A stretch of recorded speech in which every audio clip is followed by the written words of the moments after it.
અન્યોક્તયઃ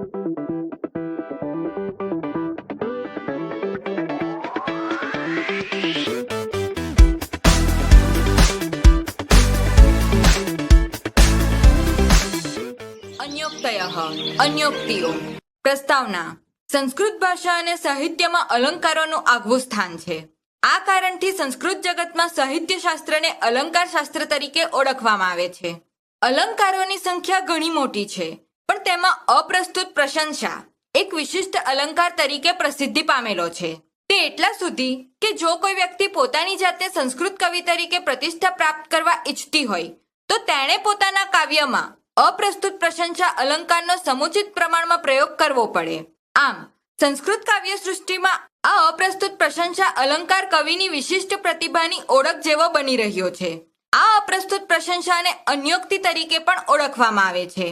એનું કારણ એ છે કે અહીં જે વસ્તુનું વર્ણન હોય તેને બહાનું બનાવીને કોઈ અન્ય જ વસ્તુનું વર્ણન કરવાનું લક્ષ્ય રહેલું હોય છે. આ પાઠમાં સંસ્કૃત સાહિત્યના વિવિધ ગ્રંથોમાંથી પસંદ કરીને 6 પદ્યો મૂકવામાં આવ્યા છે. આ બધા પદ્યમાં અન્યોક્તિ છે. પ્રથમ પદ્યમાં શેષનાગને બહાને માણસને વધારે પડતી ભૌતિક સુવિધાઓનો ભોગવવાનો ઉપદેશ આપવામાં આવ્યો છે. દ્વિતીય પદ્યમાં કર્ણની પ્રશંસા છે, પણ તે લાગુ પડે છે બધા જ દાતાજનોને. તૃતીય પદ્યમાં વાત વૃક્ષની છે. તે પરોપકાર કરનારી દરેક વ્યક્તિને વિશિષ્ટ સંદેશ આપે છે.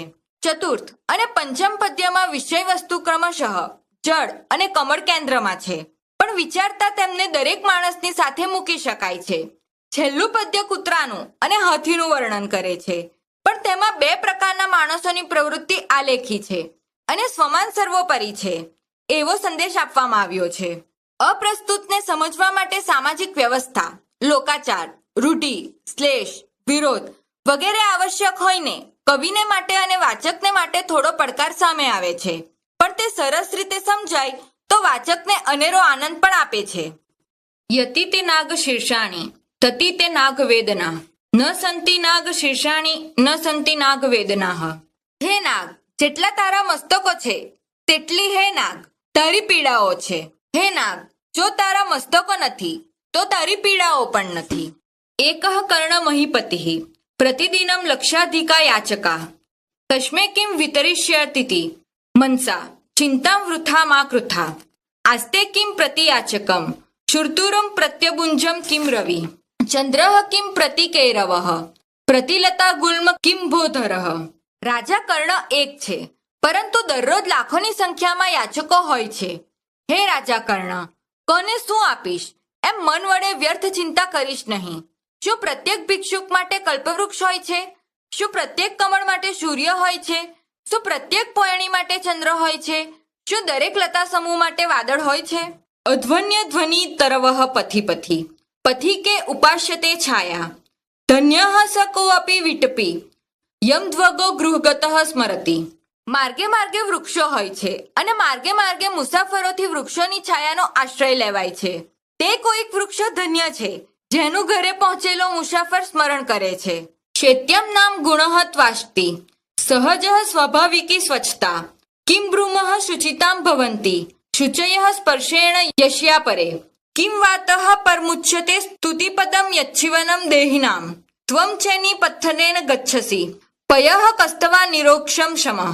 હે જળ, તારો શીતળતા નામે ગુણ કુદરતી છે, તારી નિર્મળતા સ્વાભાવિક છે, તારી પવિત્રતાને તો શું કહીએ, જેના સ્પર્શથી બીજા અન્યો પણ શુદ્ધ થઈ જાય છે અથવા પ્રશંસા કરવા યોગ્ય પદ કહેવાય છે. તું તો પ્રાણીઓનું જીવન છે. હે જળ, આ કારણસર જ્યારે તું ધડતા માર્ગે જાય છે ત્યારે તને રોકવા માટે કોણ સમર્થ છે? નિરર્થકમ જન્મગતમ નલિન્યા યયાન દુષ્ટમ તુહિના શુંબીબકમ ઉત્પત્તિરિંદોરપી નિષ્ફલેવ દુષ્ટા પ્રફુલ્લા નલિની નયેન. જેના વડે ચંદ્રબિંબને જોવામાં આવ્યું નથી તે દિવસની કમલિનીનો જન્મ નકામો ગયો છે. જેણે ખીલેલી કમળવેલને જોઈ નથી તે ચંદ્રની ઉત્પત્તિ નિષ્ફળ છે.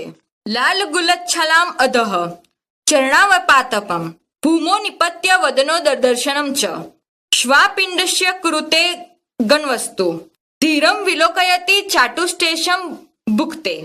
કૂતરું ખાવાનું આપનાર માણસની આગળ પૂંછડી પટપટાવે છે, નીચે તેના પગમાં પડે છે, જમીન પર આડોટીને તેને મુખ અને પેટ દેખાડે છે, પરંતુ શ્રેષ્ઠ હાથી ખાવાનું આપનારની સામે ધીરતાપૂર્વક જુએ છે અને અનેક અતિશય વહાલભર્યા વચનોથી ખાય છે.